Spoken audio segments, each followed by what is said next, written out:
Good afternoon. Okay. In order to serve the people, we have to love the people. Cynthia Norwood, member of the Black Panther Party, Winston-Salem chapter, North Carolina. So welcome to the Black Studies Open University, the spring event series of the Abolition Democracy Fellows Program of the Black Studies Collaboratory, housed in the Department of African American Studies here at UC Berkeley. Today's program, Educate to Liberate, a Black Panther photographic time capsule unveiled, is curated by Abolition Democracy archivist in residence, the great Lisbeth Tellefson. And this is the 6th of 9 events in our Black Studies Open University series. My name is Lee Rayford. I'm professor of African American Studies here at UC Berkeley, and along with Tiana S. Pichel, co-director of the Black Studies Collaboratory. The Black Studies Collaboratory is a 3-year initiative to explore and amplify the world-building work of Black Studies. We are supported by generous funding from the Andrew W. Mellon Foundation's Just Futures initiative, and you can find out more about our work at our website, blackstudiescollab.berkeley.edu. We are here at the Berkeley Art Museum at the threshold of the UC Berkeley campus in the city of Berkeley. We are sited on the territory of the Huchun, the ancestral and unceded land of the Chochenyo-speaking Ohlone, the successors of the historic and sovereign Verona Band of Alameda County. We recognize that every member of the Berkeley community, both town and gown, has and continues to benefit from the use and occupation of this land since the institution's founding in 1868. In acknowledging the Ohlone history of this land, we acknowledge that the Ohlone people are thriving members of the Berkeley community who are actively imagining more just futures and engaging the tools needed to do that work. One way to make concrete such acknowledgement is through the payment of Shumi land tax, a material way for non-Indigenous people to living in the East Bay to participate in the rematriation of land to Indigenous people. And you can find out more about Shumi through the Sagareyate Land Trust. So this series, the Black Studies Open University, is an effort to better understand the history and future of Black life on stolen lands. And today's panel offers a window into some of our most potent freedom dreams in action, those of the Black Panther Party and their multifaceted survival programs. This never-before-seen archive of 4,000 photographs document a decade of Panther community programs in Oakland, especially the Oakland Community School. Now, for me, I'm a scholar and student of the Black Panther Party, of Black feminism, and of photography, so I can't tell you how excited I am for this panel. These photographs, which you've gotten to see as you were walking in, some of them, the outtakes, I understand, these photographs remind us that history is made equally in the everyday choices of everyday people, not just in the grand actions of notable figures. History is made in the ways we learn together, break bread together, and imagine better for ourselves. These photographs remind us that history, Black feminist history, is not the story of the singular hero or the charismatic leader, but of the chorus, an assembly committed to collaboration, conversation, and the choreography of new ways of living. These photographs are more than just documentation. They show us that Black history is always potential history, not just the story of what was, but of what might have been and what could still be. Now, if you've come to any of the Black Studies Open University events so far, you've heard me say that this program is a commitment to Black studies as a public good. You've heard me say that we take our name from the Open University in the UK, spearheaded by the late, great Stuart Hall, whose work provides an example of the pinnacle of intellectual pursuits performed for the public and in the public interest. And you've heard me say that we are inspired by the legacy of community campus pedagogical partnerships like the Afro-American Association Reading Group of the 1960s and the undergraduate-led democratic education at Cal, the DeCal courses, that we are inspired by SNCC's Freedom Schools and the political education classes and community schools of the Black Panther Party. So really, what all of that boils down to is 3 words: educate to liberate. So before I introduce Lisbeth Tellefsen, who will be moderating today's panel, I want to thank the beautiful collective of people who've made today and this series possible. First, I want to thank the fantastic staff here at Berkeley Art Museum, Pacific Film Archive, helmed by Julie Rodriguez-Whittom. I want to thank our BSC project. You can just keep the applause rolling for all the good energy and the good works of folks. For our project manager extraordinaire, Barbara Montano. For our BSc graduate student assistants, Francesca Araujo and Alexandra Gassese. Thank you to the BSc undergraduate research assistants, to Lisbeth Juliana Boss, Amara Ibianisi, and Kiyomi James. I want to thank the Department of African American Studies, helmed brilliantly by our chair, Professor Nikki Jones, with incredible staff support from Sandy Richmond, Lindsay Villarreal, and Maria Heredia. I want to thank our incredible ASL interpreters, Alina, here to my left, and Benny from Pro Bono ASL. I want to thank the Andrew Mellon Foundation for their grant.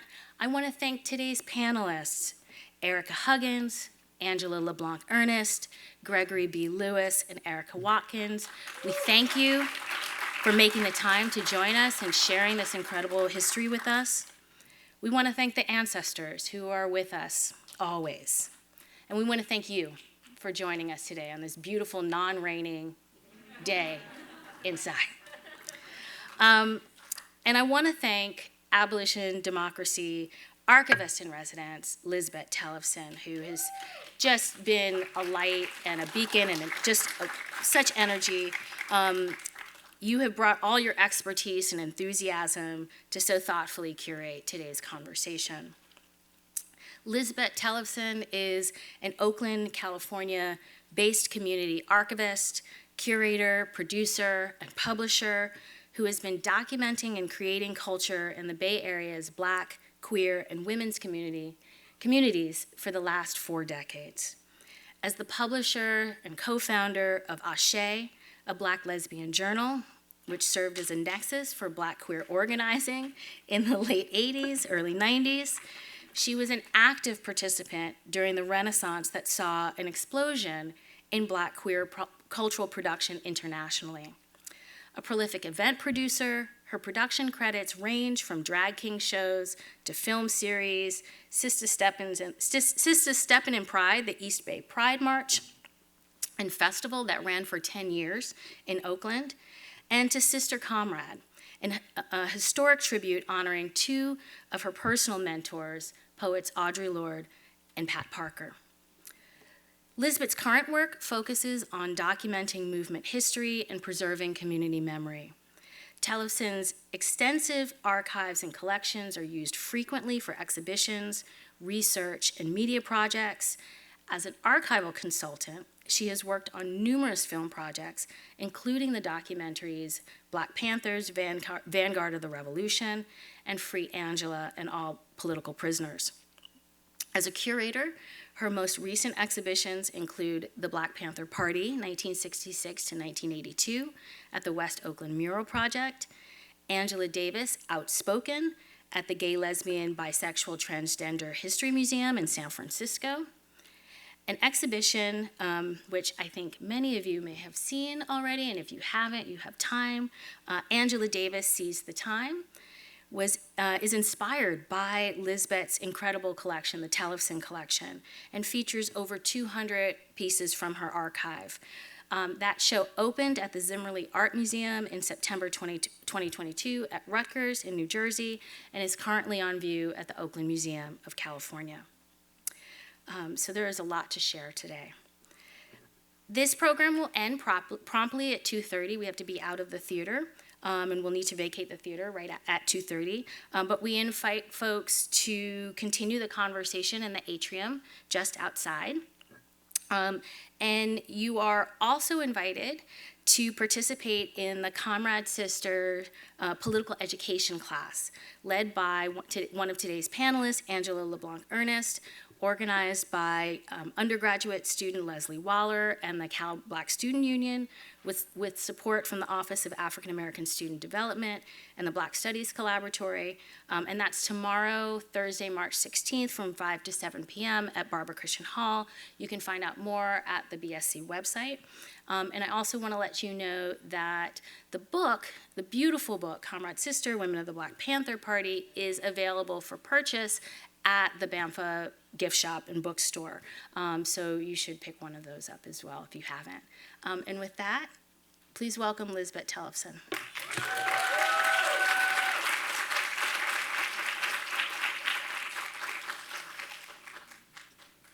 Ooh, thank you all for coming out. Gosh, the first thing I should have checked is, can I actually read this with my aging eyeballs? But first of all, I want to second all the acknowledgments that Professor Rayford just gave, but I also want to add a heartfelt thanks to Dr. Lee Rayford and Professor Tiana Pashal and a little birdie in their ear named Daphne Muse for bestowing me this Abolition Democracy Archivist in Residence Fellowship, which has brought me here today to speak with you all. So from the bottom of my heart, thank you for that. And most of all, I would like to thank Donald Cunningham, who is the photographer who was the steward of this collection and whose care ensured that this material was secured for 40 years. And just as a little note, Donald Cunningham is actually an employee of the University of California at Berkeley. Couldn't be here today, but maybe you see him on campus. So my name is Lisbeth Tellefsen, and I'm a community archivist. For the past 4 decades, I've been involved in projects that document and preserve the histories of social justice movements like the Black Panther Party. I specialize in visual material and have worked with several photographers, helping them prepare their catalogs for their ultimate destination, whatever that is, and or navigate the process of placement in a permanent archival repository. The project that I'm speaking about today is actually one of the most exciting photo catalogs I've ever encountered. So in 2020, Erica Huggins and I were made aware of a box of negatives that had been stored undisturbed for 4 decades by Donald Cunningham, who was a young man, was one of a handful of staff photographers for the Black Panther Party. This box contained never before seen images of the last decade of the party, and the last decade was the least documented. They focus on the community survival programs and the educational programs, including its crown jewel, which is the Oakland Community School. And incidentally, this fall will mark the 50th anniversary of the school's opening in 1973, where it ran in East Oakland until it closed in 1982. So this event today is the first public reveal of this extraordinary archive, and will also include a panel about the Oakland Community School that will be actually moderated by Oakland Community School scholar Angela LeBlanc Ernest, featuring Erica Huggins, the director of the school, and 2 of the school's alumni, Erica Watkins and Gregory Lewis, who are here today. And, my hope is that this event will widen the lens of what we think about when we think about the Black Panther Party. I hope it inspires interest in learning more about this history, and I hope it sparks reflection in each of us as we rethink for ourselves what revolution really looks like. So, unlike digital photographers who can see every single shot clearly and in great detail. Those who shoot film, some of you are in the house, so shout out to Louis. Those who shoot film are a completely different story. In my decades of experience in working with photographers, most have only seen a fraction of what they captured with their camera. If on assignment, generally their process is to create a contact sheet using a loupe or a magnifying glass. They'll identify and select the couple of images that suit this immediate purpose. And, rarely more than a handful of images ever make it to print. So then the negatives would be filed away, often never to be revisited. So in my experience, the history that's locked in these treasure troves can be extraordinary. As an example, for years I've pestered one of the most well-known photographers who documented the party. His name is Stephen Shames.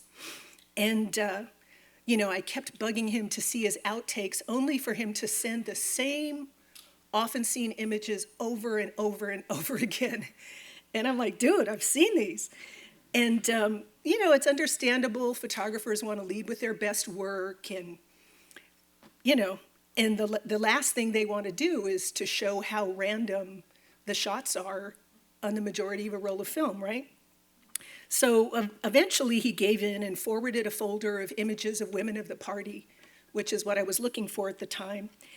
And one of those photographs of a young woman with her hand raised stunned me, because he had captured a young Joanne Chesimard, AKA Assata Shakur, in a Black Panther political education class, and he had no idea.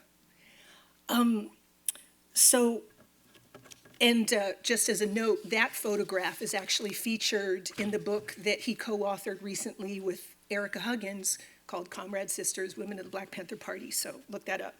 So for me, this example reinforces that from where we sit today or at any particular point in time, we have no idea what will be historically relevant in the future.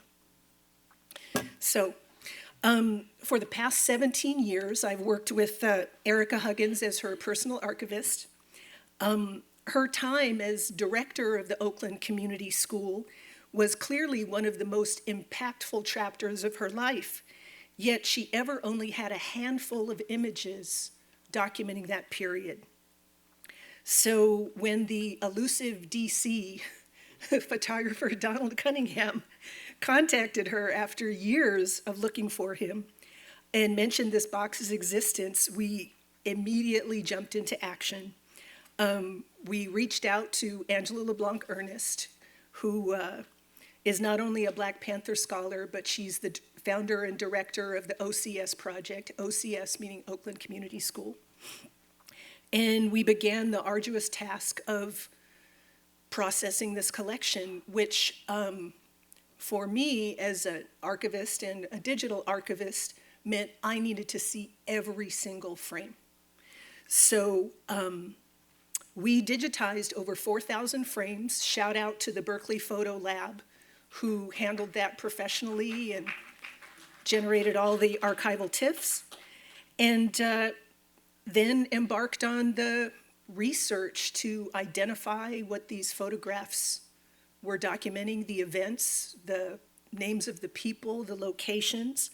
And this was actually made easier by the fact that Donald Cunningham was extremely organized. Almost every roll was attached to a contact sheet with his photographer's stamp on the back, often dated, which is extraordinary in my opinion. And I just can't express enough gratitude for Donald for the care he exhibited. So today's event is part of the project's most important phase, which is starting to gather the stories and elicit the memories that these images documented. So, yeah. Wrong way. Okay. So, in October 1966, the Black Panther Party for Self-Defense was formed in Oakland, California, when party co-founders Huey P. Newton and Bobby Seale published their 10-point platform and program. Among their earliest actions were armed self-defense patrols, where they would monitor Black communities in an effort to stop the rampant police abuses that were routinely perpetrated against members of the community by law enforcement. In an effort to put a stop to this, local legislators wrote a piece of legislation called the Mulford Act, which was written specifically to disarm the Panthers. So in May of 1967, the day this legislation was being debated at the state capitol, a group of armed Panthers and allies went to Sacramento in protest. As fate would have it, on that particular day, then California Governor Ronald Reagan was there with a television crew. And that TV crew caught more than it bargained for. And, they captured the Panthers' live action of armed Black men in berets marching on the Capitol, and soon that footage was broadcast into living rooms all across the country. And it's my contention that that moment, that specific action, shaped the public image of the Panthers in ways that persist to this day. Again. Okay, so photographers like Ruth Marion Baruch and Perkle Jones, Howard Bingham, and Stephen Shames all published books which remain the primary sources of visual material around the Panthers. These are the photographic canon of the Black Panther Party, despite the fact that most of them stopped photographing in 1968. Stephen Shames probably photographed the latest through 1972. And after 1972, most of them moved on and stopped documenting the Panthers altogether. But the party did not officially disband until 1982, leaving an incredible void in documents, in visual material. Pretty much the only place that you could see these images was the Black Panther newspaper, and even those were not really high-quality images, and the party newspaper ceased publication in 1980. So there's an incredible void. So other than press photographers who focused mainly on Huey Newton's trial, funerals, or election events, the last decade of the party, from 1973 to 1982, were documented almost exclusively by a small cadre of party members and volunteers who were given cameras and charged with documenting the party from within. This is the body of work that we'll be looking at today. And here's a photo of a young Donald Cunningham with David Du Bois, the stepson of W.E.B. Du Bois and son of Shirley Graham Du Bois, taken by an unknown photographer during a visit to Oakland Community School. And just a note, unless otherwise noted, all the photographs appearing in this presentation, in my presentation, are courtesy of the Donald Cunningham Photo Archive. The overwhelming majority of these images have never been seen, much less enlarged and improved using the technologies available to us today. So, after years of pretty much relentless persecution at the hands of law enforcement and the FBI's counterintelligence program, COINTELPRO, an ideological divide happened within the party. A faction led by Eldridge Cleaver, who was in exile in North Africa at a time when revolution was sweeping the continent, was advocating for armed revolutionary struggle. Another faction, led here in the Bay Area by Huey P. Newton, began calling for what they termed survival pending revolution, which Huey Newton described in this way.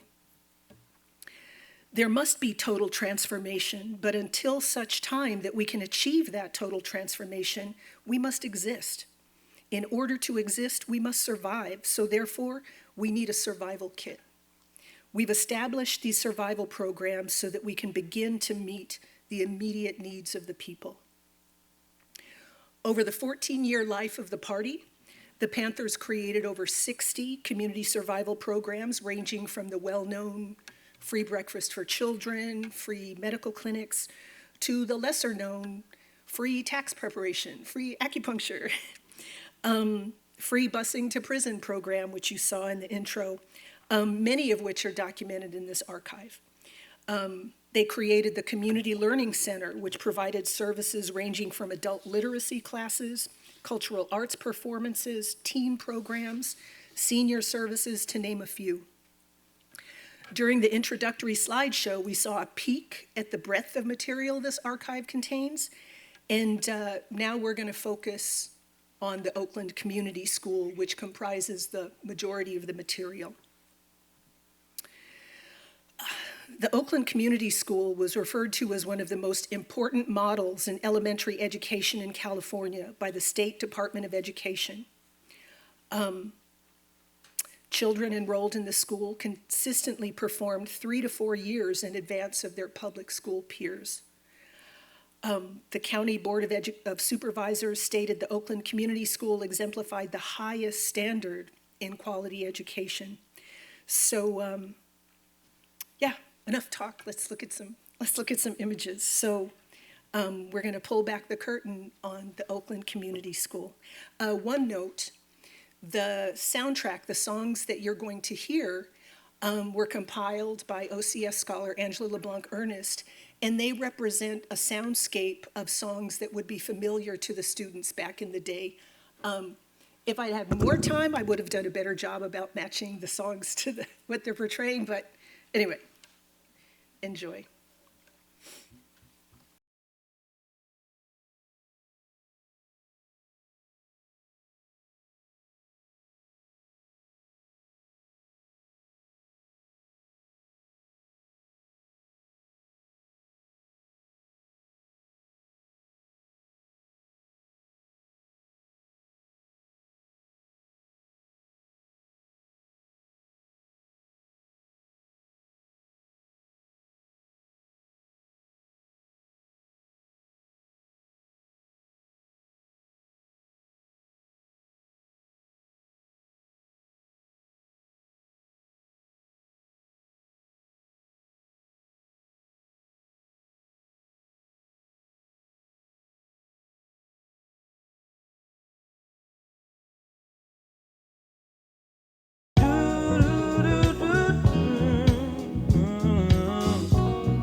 Early May, just as hate knows love's the cure, you can rest your mind assured that I'll be loving you always.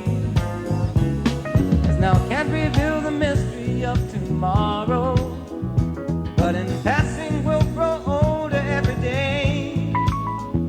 Just as all that's born is new, you know what I say is true, that I'll be loving you.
the children are our future. Teach them well and let them lead the way. Show them all the beauty they possess inside. Give them a sense of pride to make it easier. Let the children's laughter remind us how we used to. Now it's time for all good men to get together with one another. We got to iron out our problems and iron out our quarrels and try to live as brothers and try to find peace within without stepping on one another. And do respect the women of the world. Remember, you all had mothers. We gotta make this land better land than the world in which we live. And we gotta help each man be a better man with the kindness that we give. I know we can make it. I know that we can. I know darn well we can work it out. Yes, we can. I know we can. Yes, we can. Oh, why can't we if we want to? Yes, we can.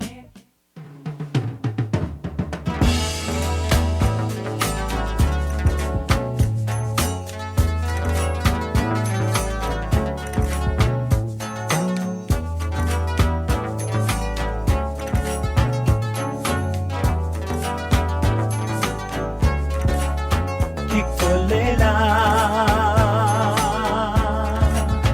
Igasasa Kiakula Tungotando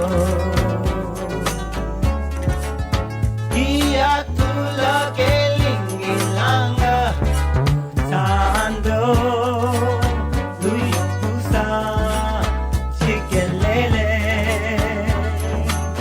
Kulam Shaba way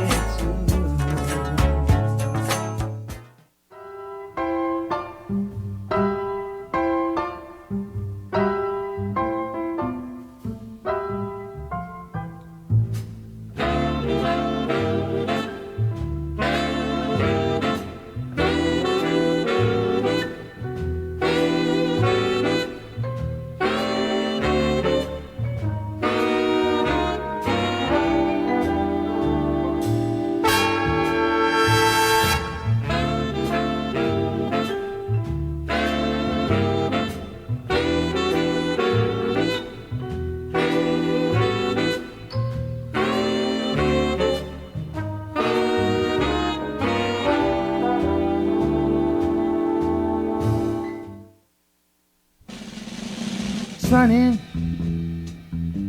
yesterday my life was filled with rain.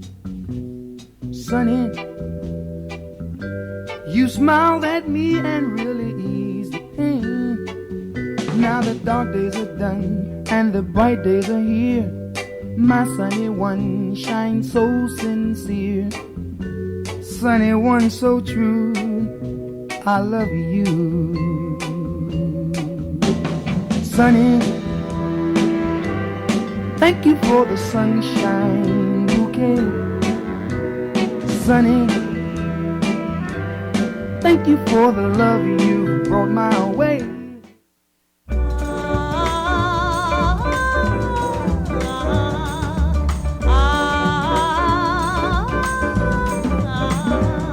This is just a little samba built upon a single note. Other notes are bound to follow, but the root is still that note. Now this new one is the consequence of the one we've just been through, as I'm bound to be the unavoidable consequence of you. There's so many people who can talk and talk and talk and just say nothing, or nearly nothing. I have used up all the skill I know, and at the end I've come to nothing, or nearly nothing. So I come back to my first note, as I must come back to you. I will pour into that one note all the love I feel for you. Anyone who wants the whole show, re mi fa sol la ti do, he will find himself with a no show. Better play the note you know.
honestly didn't know if okay, I was about to say, I didn't know if I could get through without tears, but literally the love that they demonstrated for the people. Okay, I'm glad my words are over. So I would like to introduce Angela LeBlanc Ernest, who's going to be moderating our panel today. Angela D. LeBlanc Ernest is an independent scholar, documentarian, multimedia content creator, and historian and community archivist whose projects focus on the 20th century social movement history, gender, education, and culture. She graduated from Harvard University and Stanford University and spent more than 30 years engaged in projects that combine oral history and collection with academic research. She has spent her career bridging the divide between academic institutions and communities by developing and participating in projects that have public history components and involve narrators themselves in the process. Angela began her academic career with an award-winning Harvard University undergraduate thesis on women in the Black Panther Party. Following this prestigious award, she expanded her research to include the BPP's community survival programs during her graduate work at Stanford University. She has advised undergraduate and graduate students, collaborated with various educational institutions, and currently directs and co-directs several research projects related to the Black Panther Party.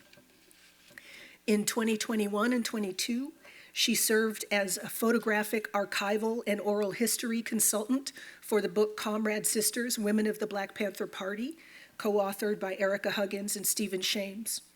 Angela also wrote and designed the Comrade Sisters, Women of the Black Panther Party companion research and discussion guide. She also created that incredible hand. Actually, can we give a hand to Angela for this incredible material that you'll get to take home with you?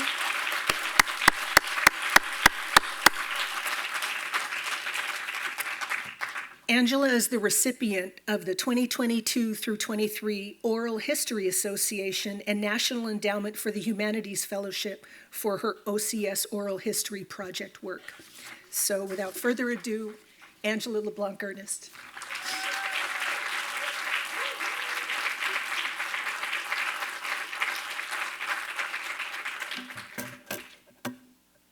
Thank you, Lisbeth, for that introduction and for inviting me to be a part of this historic moment that we're in. I just messed it all up, y'all. There we go. I was going to do this a different way, but someone walked in about a minute ago and sat right next to Erica Huggins. Catherine Campbell walked in, and I need you all to know that when I started my research on women in the party at Harvard, those two people shepherded me through. And I actually stayed in Catherine's home with her and her daughter when I came out as that senior to do interviews, not knowing what I was doing, but she opened her home. So this moment is especially important for me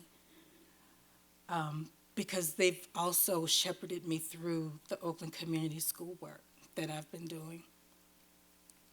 So good afternoon to everyone that's assembled here today, and thank you for joining us. This is special for me because it's my opportunity to talk about the origins of my journey as a scholar to Oakland Community School history, and about the ways I continue to gather pieces of Oakland Community School.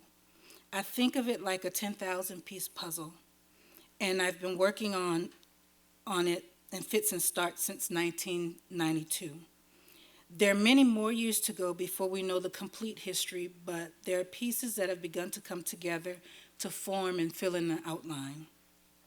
This is also an opportunity to celebrate the existence of images that preserve our history in such a candid and beautiful way. Those photos are absolutely gorgeous, and I thought that from the moment I saw them in 2021. Many of the photos in the collection actually remind me of the images of the African American photographer Gordon Parks. Finally, this is an opportunity for me to share how critical images like these are to my research project and to my ongoing commitment to bringing voice and visibility to those whose stories have gone unheard. Although I started researching OCS in the early 1990s, it took on official research project status in 2017. Yet it was not until July 2020 that I created the OCS Project LLC to serve as the umbrella for the research and my multimedia content creation related to recovering, reconstructing, and sharing the history of the Oakland Community School. The OCS Project is a research, archival, and public history project dedicated to using print and digital media platforms to archive, create, and share content. The various projects tell the Oakland Community School story through the eyes of the students, staff, and parents, and most importantly, in their own words. Additionally, telling this history using platforms that have visual elements seems like a logical approach to archiving and storytelling, especially given that the Black Panther Party was a visual organization. I began my academic trajectory unknowingly in 1990 while I was a college student at Harvard. I decided to change my major to African American Studies after taking a civil rights movement course taught by the late civil rights veteran Julian Bond. He had invited his fellow movement leaders to the course to speak to us. He featured an oral history text in his syllabus, and he screened the multi-part Eyes on the Prize 2 series, the America at the Crossroads from 1965 to 1985.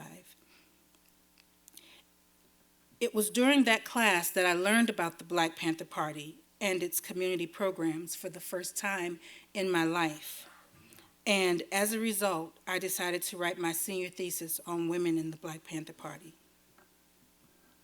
I graduated college in 1992 and went directly to graduate school at Stanford to continue my research on women, expanding my work to include survival program history.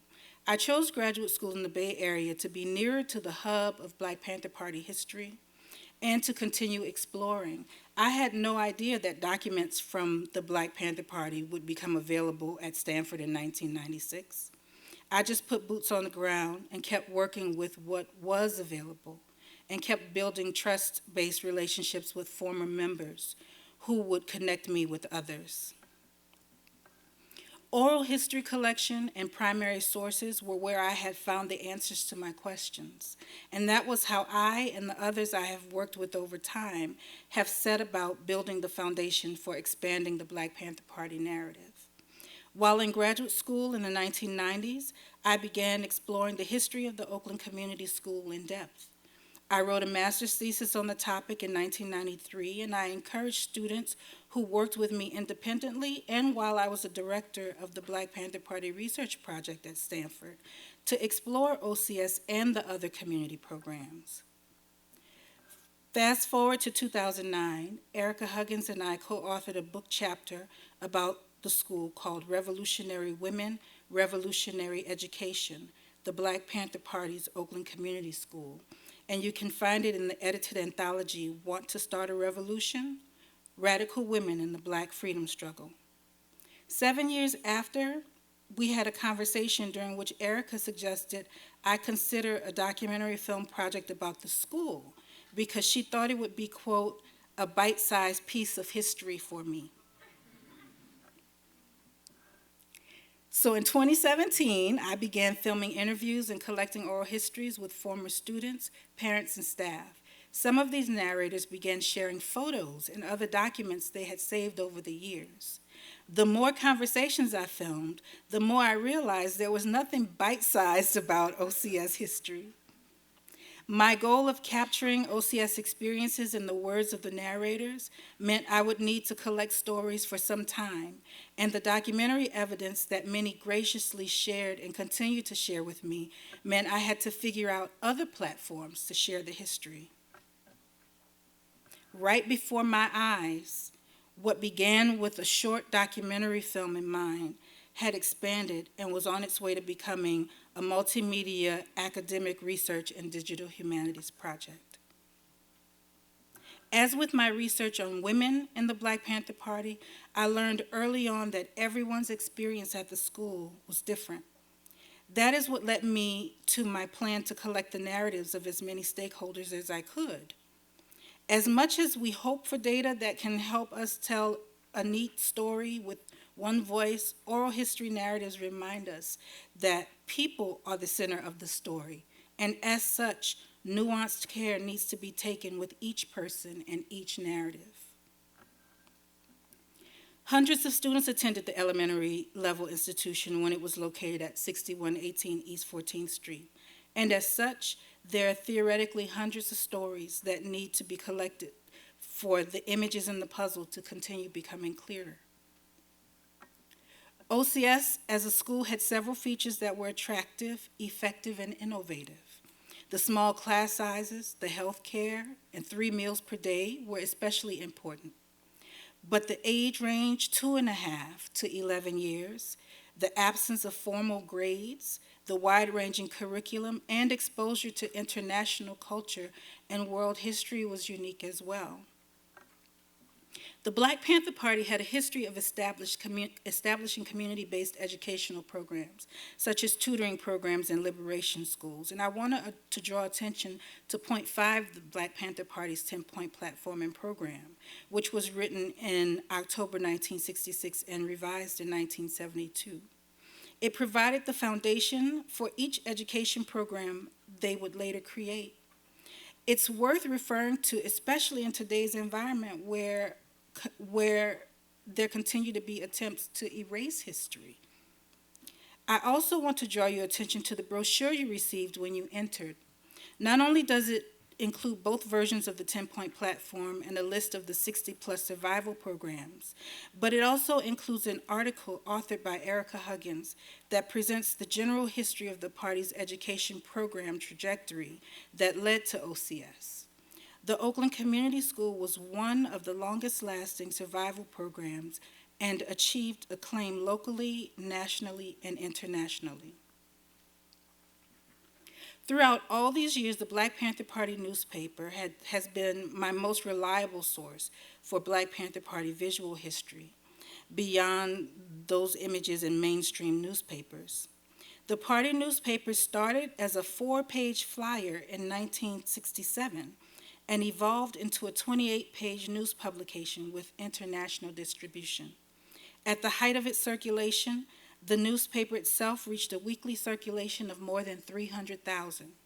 It was a 24-hour, 7-day-a-week operation, like most of the other community programs and the party itself. It sold for 25 cents, and every Panther was required to read and study it before selling it. They were allowed to keep 10 cents of each sale. Between 1968 and 1972, it was the most widely read Black newspaper in the U.S. There were distribution centers across the U.S., and while the main one was San Francisco, there also were centers in New York, Chicago, Kansas, Los Angeles, and Seattle.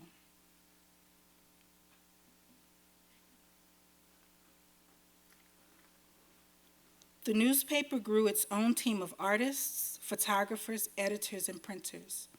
During the school's lifetime, the party newspaper editors and photographers reliably covered the school's history. The images appeared in the newspapers as well as on flyers that advertised events for the school. While the party newspaper has been a critical element of my research, even it cannot tell the full history of the Oakland Community School because, as Lisbeth mentioned, it ceased publication 2 years before the school closed. The value of the photos from the time capsule, some of which you've seen in the previous 2 slideshows, is immeasurable. They represent life and bring life. They activate memories. They are snapshots that memorialize daily activity at the school building, as well as during field trips away from the school. They supplement people's memories during filmed conversations. They also provide evidence of events people have told me about for decades but never had physical evidence of themselves. Technology has proved vastly since the 1970s and early 1980s when these were captured, so we can now get cleaner images from the film than the ones that are in the party newspaper and used on flyers, handbills, and even in the graduation souvenir books and memory books. It's almost as if these images provide a new lease on life for researchers and narrators alike. To provide further insight into the ways the photos are important to me, I'd like to take a final few minutes to share some examples from a current project I'm creating called the OCS Yearbook Project, a digital humanities project that will incorporate images, video, mapping, music, and other tools to tell OCS history in an interactive way. I conceived the project in 2017 and began it by using whichever images were publicly available along with those that were shared with me by participants. But in 2021, the Cunningham images surfaced and added life to those various projects. I'll use an OCS graduation souvenir book as the first example. Between 1974 and 1982, there were a total of 70 OCS graduates. Beginning the 1975 to 76 school year, OCS printed graduation souvenir books to commemorate the events. Inside were photos of the graduates and ads that were purchased by friends, family, businesses, and the community to support the production of the booklets and the event. On the cover of the souvenir books were images of children at work and at play. Several amazing artists had taught art to OCS students. This list included renowned graphic artist Emory Douglas. M. Gail Asali Dixon was also a graphic artist whose art appeared on the back pages of the party paper before she transferred to the school to become an art teacher. And the late Ralph Moore was also an art teacher. I knew Dixon and Moore had drawn the souvenir book covers, but I never knew what the sources were for the images until we began digitizing the film in 2021. I stumbled upon the answer to my question when I was able to match a couple original photos with the hand-drawn images on the souvenir book covers. Last summer, 4 interns from the Black Panther Oakland Community School Research Cluster at UC Irvine were working on the OCS Digital Yearbook Project, and we were focused on the academic year 1976-77. I tasked each with researching a specific event. While their research was wide-ranging, I'm sharing one of each of their slides with the images they chose from the collection to represent their respective event. The events were, first, the demonstration of a water treatment plant at the Western Region Black Engineers Conference right here in Emeryville, California, during October of '76 by 3 10-year-old OCS students. The second was the June 1977 OCS graduation ceremony. The third was the August 18th, 1977 trip to Sacramento to receive the commendation from Representative Tom Bates. And the fourth slide contains images from the August 21st, 1977 Radiothon to raise funds for the Oakland Community Learning Center, which was an umbrella that hosted many Black Panther Party-sponsored programs.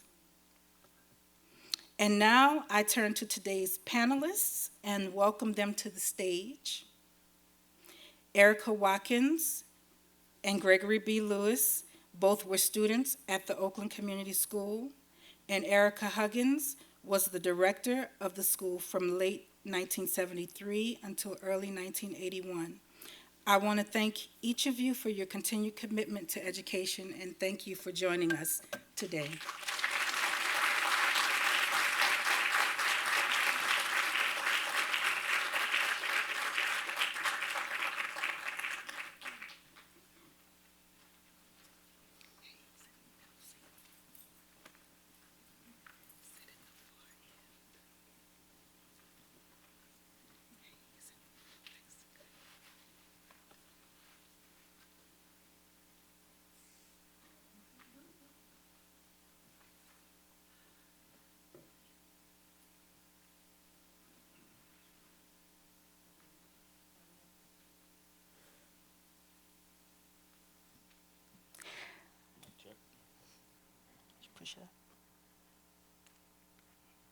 Mic check. Before I dive into questions and conversations with the panelists, I want each of them to spend about 2 minutes sharing their history that explains how they each arrived at Oakland Community Schools doorsteps at 6118 East 14th Street, now International Boulevard. Erica Watkins, we can begin with you, followed by Gregory, and ending with Erica Huggins. Good afternoon, everyone.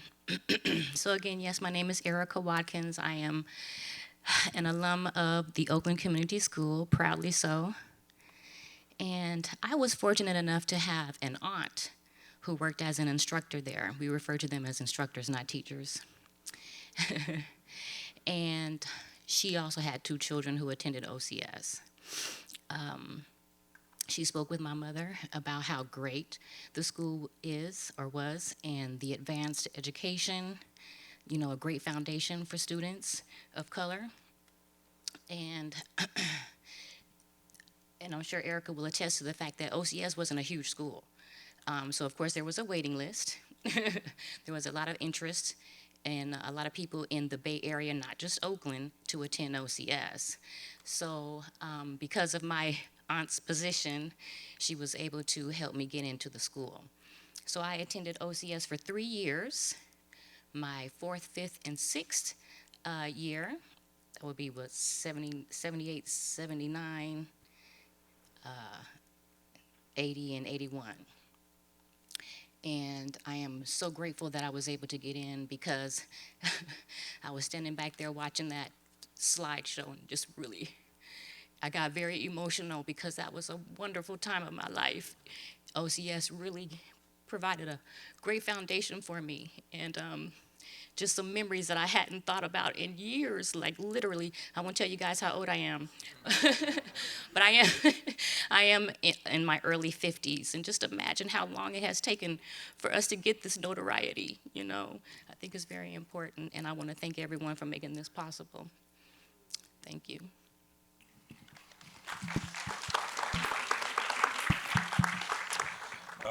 Good to see you, Erica. By the way, we probably haven't seen each other since elementary school. Yes. So it's pretty wild. It's pretty surreal. It's all very surreal, seeing your childhood that you imagined play out in, you know, still photographs. It's just one of the more beautiful moments in my life. So thank all y'all for that. So I came to the school the organic way. My mother, my family is originally from, my grandparents are really from Louisiana, New Orleans, and my mother was the only one of her siblings born in Oakland, California. And they lived first West Oakland, they did the migration, then to East Oakland.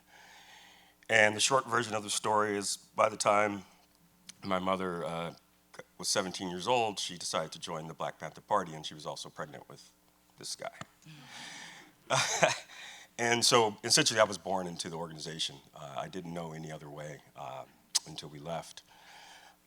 So, I mean, my first schoolhouse was the one before that schoolhouse, and we left. It's a piece of my life that I call the hasty departure, but we left, and after 9.5 years, I went to the Panther School. And it was, I mean, as you can see by these images, it was everything that you see there and more. The community we had as students, as comrades, didn't matter what race, it didn't matter what gender, it didn't matter how tall you were, how short you were. It was a real community that we shared, and it became something that we shared with the outer community. So just as a kid looking at that Radiothon image was just like, that was such a fun day. Like I almost thought that just existed in Car Wash the movie or something, but it happened. Oh, I know. So anyway, it's a real blessing to be here. I ended up graduating high school at 16 years old, very young, and then I started college and I graduated with a Black Studies degree at San Francisco State University. Where, by the way, I might add, I also played sports and did other stuff, but in the Black Studies program at State is where I reconnected with my Panther roots, and that was like just it was very powerful. It was a Black literature class I took, and all the books were the ones that were in my library at home and at the Panther Library. So it's a blessing to be here. Thank you.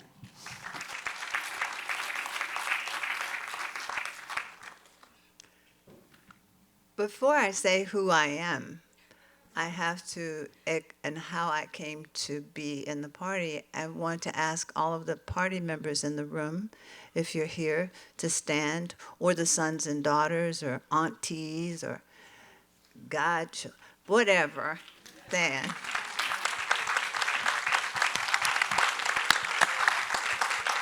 Thank you.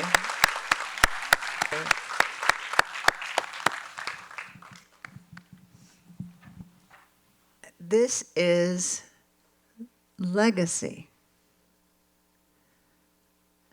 And right now, that's all I can say about it. But that's why we're here. My name is Erica Huggins, and I am so honored to be here today. And thank you, Lisbeth, for all of your archival magic and your diligence in putting together this day with the Black Studies Collaboratory. Thank you, Lee. Thank you, Nikki, for making sure that the Black Studies Collaboratory exists, which for me seems to be a bridge between the Academy and our communities. So this is a perfect day for me. Thank you, Angela, for all these years of your searching for the women of the Black Panther Party and finding them, and for all of your work on the OCS project, and little Gregory and little Erica. I don't know how to talk about it. We were both weeping when the slideshow was happening. If you missed it, too bad. No. If you missed it, because Catherine, you missed yourself, a picture of you in the kitchen with Melvin and Russell. You have to see it. So I grew up in Washington, D.C. when it was still Chocolate City, in Southeast. And the first thing I noticed about growing up is that the education was a joke for Black and brown people. And I always wanted to be someone who worked in schools and with young people. But when I started having that feeling, I was 10 or 11. And it became a dream as time went on. And I went to a historical Black university. Thank goodness for them. Really, we need to honor them more. Lincoln University, outside of Philly. And a number of things happened there, but one of them is that I tutored in a neighborhood near the campus. And the demographics of that neighborhood were exactly like DC and Baltimore. I'm like, what goes on?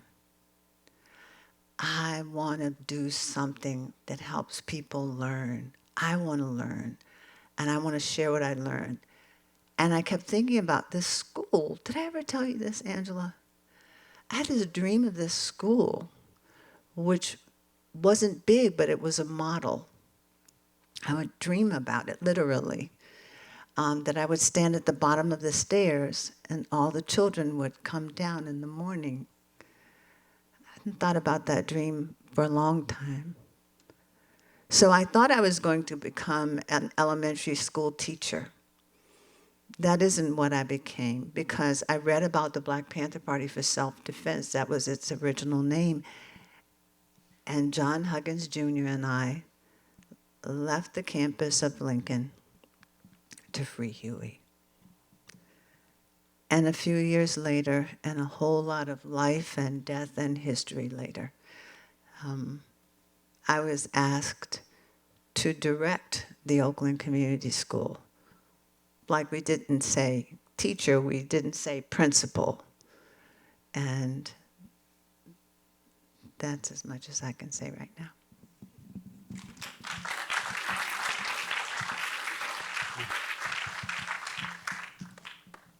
As a way of entering the OCS conversation, I thought I'd ask each of you to respond to a question that I ask when I interview and film for film conversations. And the question is, when you think about Oakland Community School, what are 3 words that come to mind that describe your personal experience, and why those words? Gregory, we can start with you and move across. Fun. School was fun. Interesting. Every day was learn something new every day that was different, and also family.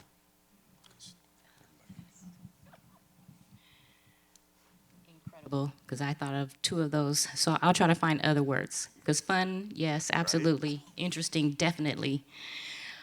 But for me, I have to say foundation is definitely one of them. Absolutely foundation. I believe a few people, Elizabeth and Angela, mentioned the advanced education. And, you know, we were ahead of the game. I had a younger cousin that attended OCS, and she was in nursery school coming home and teaching us Spanish. You know, it was incredible. When I left, I got in trouble. And I would like to say it was good trouble. It was good trouble. It was good trouble. And it was because I had that foundation. I was taught to question situations, you know, to do so respectfully and maturely, but to question situations. So foundation is a big part of it for me. As I said, fun and all that stuff. But I also think that I should say revolutionary. Absolutely revolutionary should be a part of that. It should be one of the words. I saw it while attending, and it was confirmed after I left that, wow, I really have something here. I could think. And oftentimes I would get in that good trouble because I was given that. But I guess another one could be family, you know, as Gregory mentioned, family. You know, I looked at those slides and I could actually say people's first and last names, you know, and that was kind of what we did anyway. We didn't just say Erica Watkins. So that was really cool, but definitely family. We've had reunions throughout the years, and it's just like picking up where we left off. It's fam. It's family. You know, Erica has always been more than the director. You know, she's like family. She's like an auntie, honestly. And I'm not trying to be corny by saying that, but it's true. It's like family. So I guess I can go on, but I'll stop there. 3 words, right? They have to be different words? No. Love, love, love.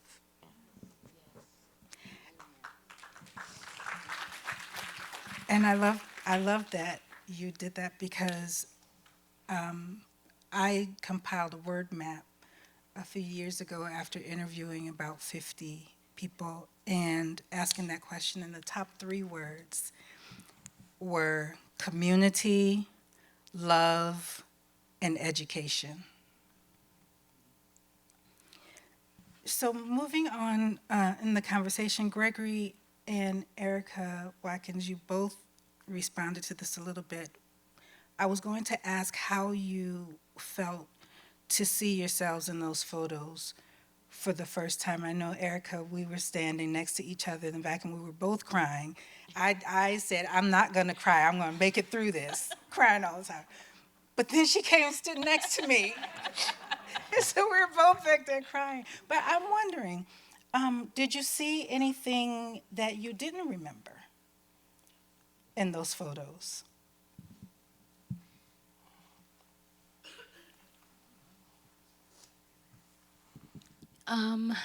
Yes and no. I remembered, for instance, there was a shot of the kitchen and the cooks in the kitchen, And for me personally, one of the main cooks for me was Melvin, because we had a relationship with Melvin. He was funny. We would joke. For instance, we were served breakfast, lunch, and dinner. Let me repeat that. But also snacks, if necessary. You know, no child went hungry. If you were hungry for whatever reason, go to the cafeteria, tell Melvin you're hungry. But we also received vitamins. And I remember we had a vitamin that tasted like candy. And we would go to Melvin and be like, Melvin, can we have some more vitamins? Right? And he would say, no, you can't, you have too much of a good thing, and explain it to you, you know. But I had forgotten about the other cooks, honestly, throughout the years for whatever. And I did touch base with Melvin again, because he did that Commemorator magazine. Yes, he did. So just seeing other faces that I hadn't thought of or seen in so long, but even like seeing old comrades here and how we would play and whatnot. But looking at things like the drill team, I remember being on the drill team. If you missed me, I was Erica Scorpio. But I didn't remember where we performed. And seeing one of the slides, I remember we were at one of the libraries in Oakland, performing there. And I remember one of the leaders of the drill team, Lisa Taylor, she was so cool. She was older. You know, when older people are nice to you, you're like, hey. But just remembering just details of various events, you know, and experiences, I think what was so emotional for me, and seeing different people, and I didn't realize I had that picture with Rosa Parks, and I'm like, oh my God, that's me. So, so just little things like that. So nothing in particular, but just the details of various people and events and that sort of thing. Yeah. Yeah, you just reminded me of something of something I was thinking about, and I thought about it when I heard that Rosa Parks, and before even seeing these photos. Because there's some people you see on TV and you're like, I know that person. Like Willie Mays, I met Willie Mays. Completely forgot about it. Like I just imagined, but a couple things. There were a couple photos of my mother, she was a teacher at the school. And my little sister. They're all great in their own way. And then my sister's father was Steve McCutcheon, who was our martial arts instructor. That's where I learned Taekwondo. That's where, you know, us little Panther kids compared to the bigger kids, we were just kind of fooling around. We weren't serious, but eventually that evolved into our life. You know, I ended up wrestling. I ended up playing football. But, you know, the one image that I hadn't seen for years is there's a picture of, there's a microscope, and I had a prominent forehead. So I'm leaning over and I was like, that picture, there was an image of that picture that was drawn somewhere, but this was the still photograph of it. I don't know that I'd ever seen the actual photograph. Yeah. Erica, what were you thinking about when you were looking at some of those images? I know this is the first time you've seen them, but when you think back to when you first saw them, when they were returned from the lab, how did that impact you? The photographs are proof of life. Sometimes being a member of the Black Panther Party, people challenge the experience that you say you lived. There it is. And I have to say that through the week, as I've been looking at different photographs, I just am so amazed that in this life of mine, my dream was realized. That school existed, and I was a part of it. Director doesn't mean very much to me, not that part. And I didn't even take a paycheck for years, because party members didn't get paid. But when we got grant savvy and wrote grants and were able to pay rent and do all those grown-up things, I guess what I'm saying is that I am just so grateful for that school. My two older children were raised in that school. And to this day, I can see the impact of the school on them, not just on Erica and Gregory and all of the children. By the way, the school wasn't big, as Erica said, 150 children per year, but we were a model. We wanted everybody to repeat this. Won't you do so? I'm being serious. Not to dismiss the fact that the public schools are where millions of our children are. I'm not dismissing anything. I'm just saying we can provide for our communities as well.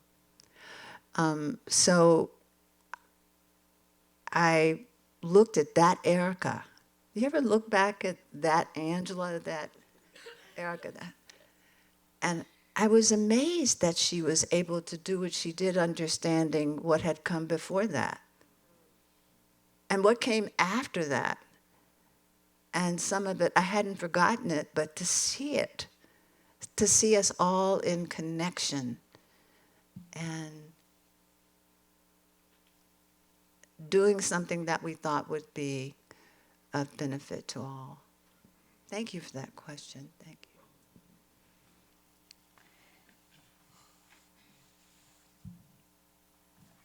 There's a portion of my OCS research project that I refer to as the OCS soundscape, and so that's where I curated the soundtrack to go along with the images.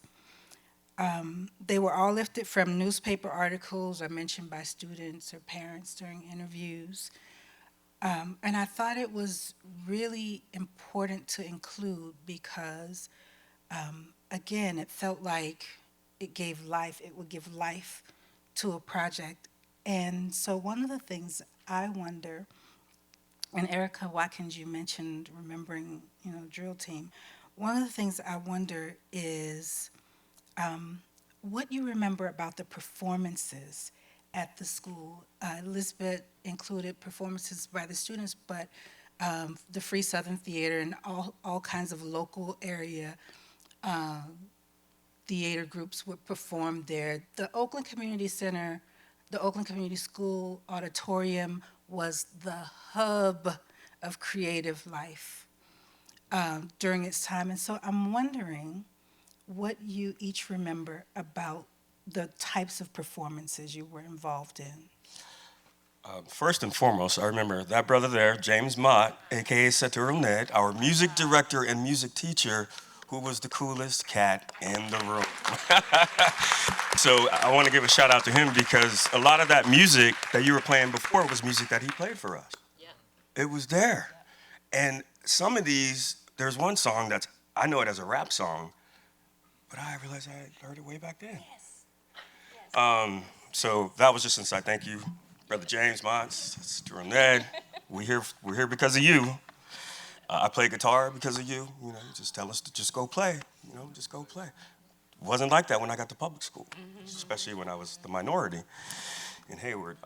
But I'm sorry, I lost track. No, that's right. Okay. Yeah. Okay. This is us. Yeah, the performances. The thing that I loved about them was just getting ready to do whatever you do. My little secret was, I didn't really like to be in front of the camera. It's still kind of like that to this day. So I tried to be backstage as when I could, to help with the costumes and the boots and all the stuff backstage, the setup. And that was just so much fun because all the kids would come together. They would be playing their roles. I forgot about the Rosa Parks moment. I remember Rona Mean singing "Hit the Road, Jack" at a performance that was very powerful. Richard Littlejohn had the most beautiful voice of any child that I have since known. Sounded just like Stevie Wonder, and it's just it's a telling memory to me because I never got into drama or any of that after I left the school. Like band, I was like, I went out, tried to play Linus in this play. I got the part of Franklin. I'm like, one line, it's going to be like that. So I'm just going to play sports where I can. It stands out for me because that was one time in my life where I felt free being a performer, if you will, or being a part of this thing where I had a voice. It took me years to even pick up a guitar and sing. That didn't happen until my first child was born. Actually.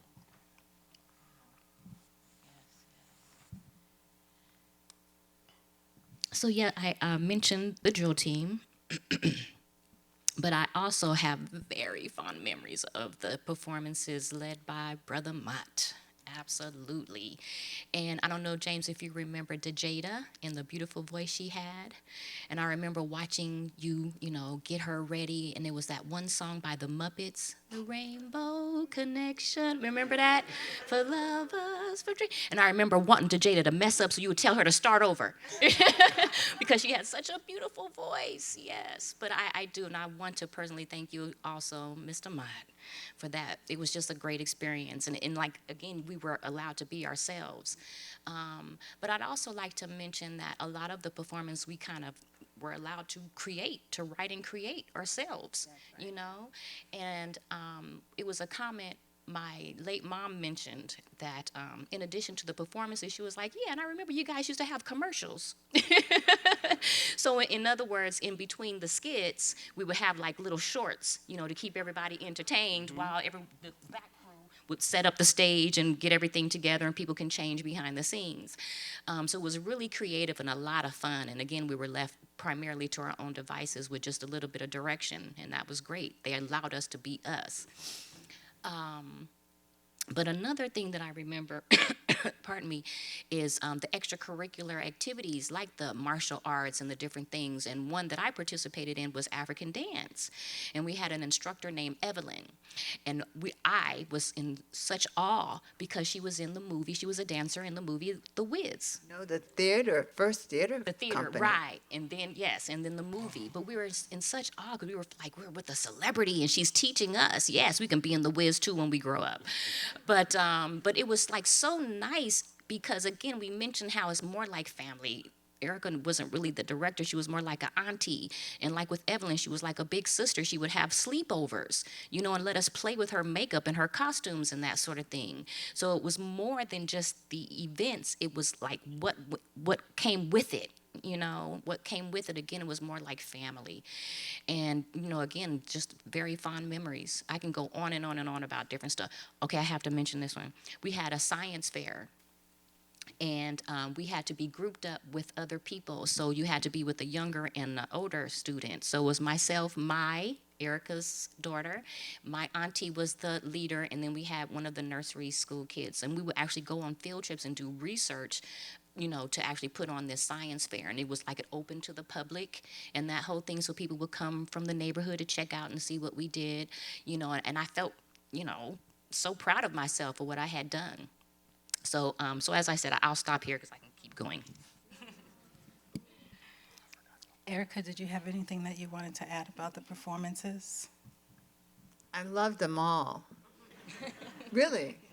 And there's a photo of, the day Rosa Parks spent, and I was her host for the day, so I'm sitting next to her, and she's smiling so broadly, and that's because the children wrote a play called Get on the Bus for her. They knew she wasn't just the lady on the bus, but they wanted to do it, and we said yes, and she loved it. And I think that what Erica just said is so true for me, that it wasn't just that there was a performance, it's what came with it, what came before it, and what came after. It left the children with a sense of ownership of their own lives, the school, and I want to say, and I really mean it, sometimes we say it and maybe we don't, beloved community. Thank you for that. I wanna stay with you for a minute because our time is cutting short. But there's a question that I want to ask you, and it's about what you've done since Oakland Community School. Education has been fundamental to each of your lives, and you've dedicated large portions of your time to it. Erica, you taught in higher education for many years. You still visit schools and talk to youth. A wonderful thing happened a few years ago, I think. You have a Met West campus named in your honor, and you recently received the Marcus Foster Education Institute Initiative for Equity Diversity Award. So what I wonder is in your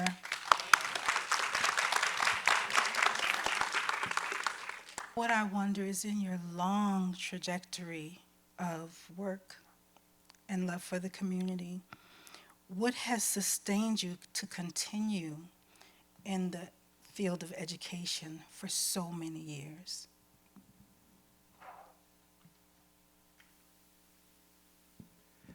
The children themselves. There are always children. There will always be children. And that's what first inspired me. That is what continues to inspire me. When you were talking about the educator work that I've done, I was thinking about the inside of the juvenile institution at 150th. And I used to go there often before the pandemic. I'm going to go back there because those babies don't need to be there. But they are, and so some ones of us need to go in there and bring light. And that is why I've continued over the years. It's because when we have any smidgen of knowledge or understanding or education, we throw that word around a lot, it's important to share it. So that's why.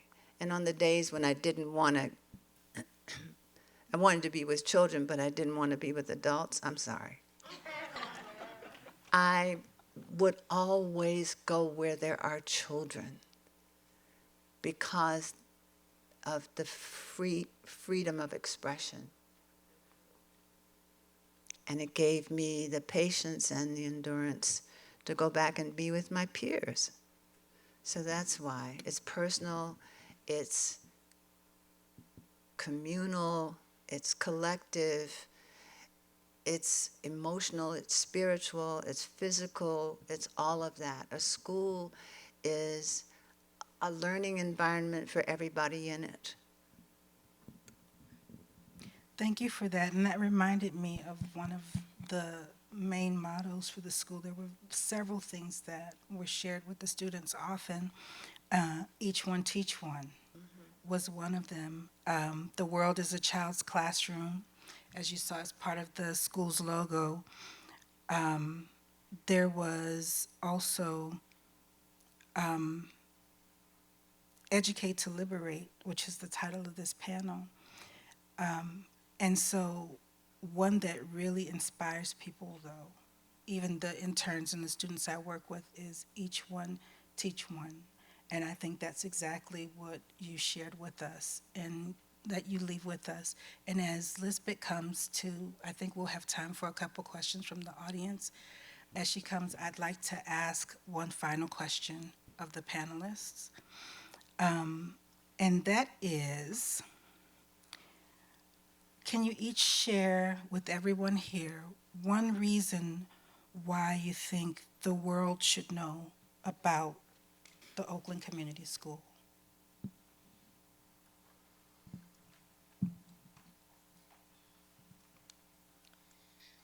Well, as we have seen, as you have all witnessed here, Erica and James and Ralph and just all the teachers, Melvin, all of the instructors, even the administrative staff. I have a fond memory of Lorraine, who worked in the office. You know, she wasn't just a secretary, you know, she was there.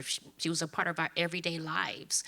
You know, it's important that people know what this model was and how effective and successful this model was.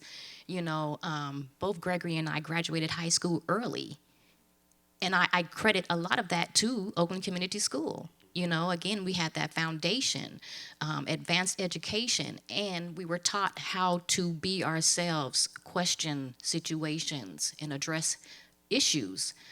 You know, it's important that the world knows this model. Like, I don't know if any of you know that WIC would not exist if it wasn't for the Oakland Community School. Okay, and that's a government program. You see what I'm saying? But they borrowed from what they did at OCS. And I think also it's time that we continue to demystify the image of the Black Panther Party and the accomplishments such as OCS. I mean, a lot of people don't even know OCS existed, right? So I spent my life, honestly, sharing my experiences. And people were like in awe. Really? Breakfast, lunch, and dinner? Transportation from your front door to school? Like, it's so many things, so many services, so many fantastic things that I learned. And to this day, again, I won't tell you how old I am, but to this day that I hold near and dear to me, honestly. So that's why people should know OCS exists. Yeah. Thank you, Eric. Yeah, for all the things that Erica just mentioned, but I'm just thinking, sitting here, and what I remembered about the school and about the instructors, and I'll be brief for time-wise, but the urgency of the moment. Our instructors, they had a certain urgency because we could not educate these young men and women, these boys and girls. You couldn't, it would have ruined a whole nother generation. So that same urgency is relevant today when they're talking about doing away with critical race theory or whatever the hell they're talking about. Like, this is urgent. We really are in an urgent space right now, and we have to remember to transfer some of that same energy into our communities and into our schools. And it's real, and we need to fight back, push back, and it's urgent. It's urgent. So.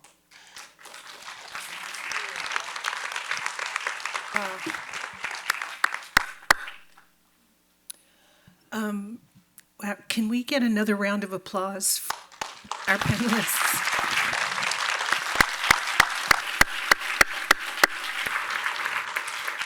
So we have a few moments for Q&A. However, they are going to make us leave this theater exactly at 2:30. And there were some pretty important people that arrived too late to see the slideshow. And if we can keep our Q&A to maybe 5 minutes, I would love to be able to screen the OCS slideshow again so that it can be seen. And then we can take our questions outside into the lobby. Sound good? Does anybody have a brief question?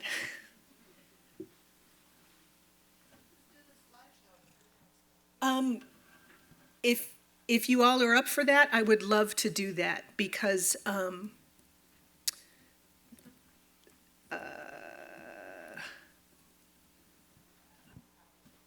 okay. So actually, now that we've gotten some background on Oakland Community School, I think these images will have relevance. So.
rest your mind assured that I'll be loving you always. 'Cause now I can't reveal the mystery of tomorrow, but in passing we'll grow older every day. Just as all that's born is new, do know what I say is true, that I'll be loving you always. Until the rainbow burns the star in the sky. Always. Until the ocean covers every mountain high. Always. Until the dolphin rises Paris with the sea. Always. Until the light becomes a dream.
I believe the children are our future.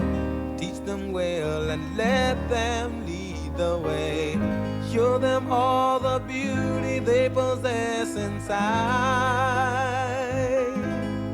Give them a sense of pride to make it easier. Let the children's laughter remind us how we used to do. Now's the time for all good men to get together with one another. We got to iron out our problems and iron out our quarrels and try to live as brothers. And try to find peace within without stepping on one another. And do respect the women of the world. Remember you all had mothers. We gotta make this land better land than the world in which we live. And we gotta help each man be a better man with the kindness that we give. I know we can make it. I know that we can. I know darn well we can work it out. Yes we can. I know we can. Yes we can. Oh why can't we if we want to? Yes we can.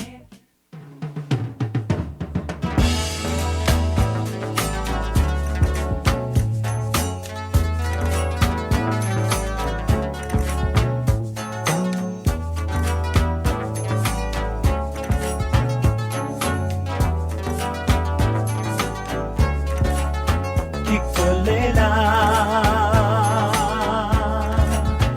Igusasa,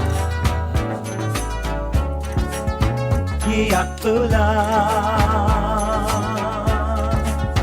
Tungutando, Kiakula Kelingilanga, Tando, Luipusa, Chikelele. Kulam Shaba way too.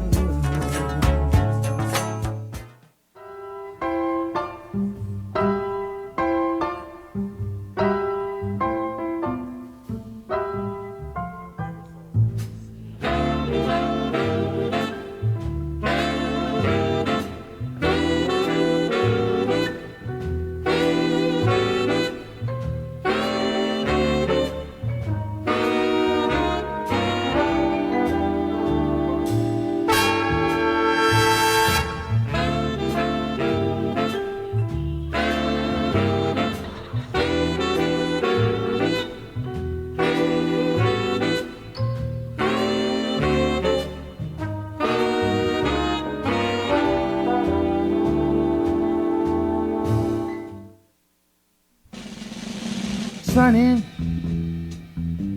Yesterday my life was filled with rain. Sunny,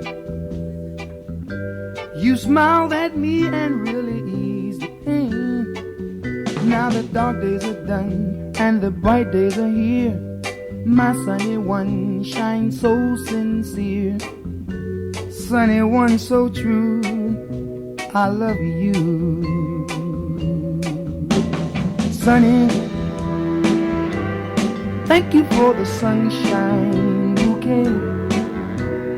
Sunny, thank you for the love you brought my way.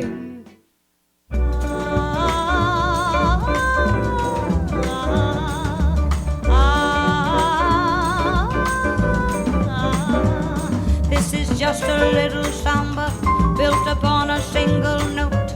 Other notes are bound to follow, but the root is still that note. Now this new one is the consequence of the one we've just been through, as I'm bound to be the unavoidable consequence of you. There's so many people who can talk and talk and talk and just say nothing, or nearly nothing. I have used up all the skill I know, and at the end I've come to nothing, or nearly nothing. So I come back to my first note, as I must come back to you. I will pour into that one note all the love I feel for you. Anyone who wants the whole show, re mi fa sol la ti do, he will find himself with a no show. Better play the note you know.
Thank you all for coming. One note, the Huey P. Newton Foundation, we have founder Frederica Newton in the house,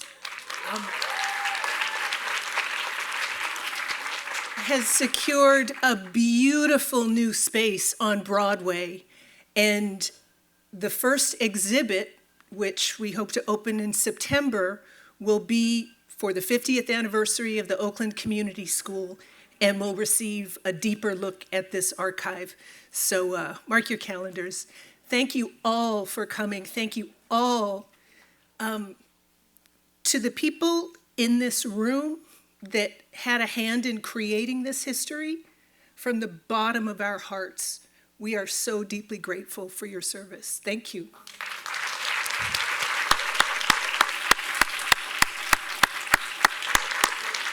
Boom, drop the mic.